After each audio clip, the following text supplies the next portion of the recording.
নিষিদ্ধের দাবি এবং চট্টগ্রামে তরুণ আইনজীবী সাইফুল ইসলাম আলিফের হত্যার প্রতিবাদে আজ শুক্রবার জুমার নামাজের পর বায়তুল মোকাররমের উত্তর গেটে বিক্ষোভ সমাবেশ ডেকেছে হেফাজত ইসলাম ঢাকা মহানগর। বৃহস্পতিবার জামিয়া রহমিয়া আরাবিয়া মোহাম্মদপুরে হেফাজত ইসলাম বাংলাদেশ ঢাকা মহানগরের বৈঠকে সিদ্ধান্ত হয়। চলতি অর্থবছরের প্রথম 4 মাসে বিদেশি ঋণ পরিশোধের সুদ ও আসল মিলিয়ে খরচ হয়েছে প্রায় $144 কোটি।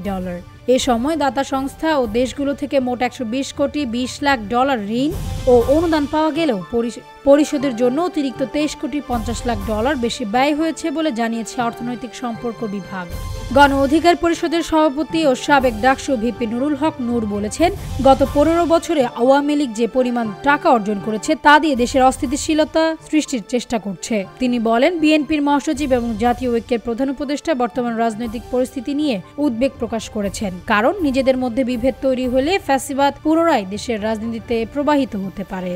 রাজধানীর কাঁচা বাজারে আসতে শুরু করেছে শীতের সবজি।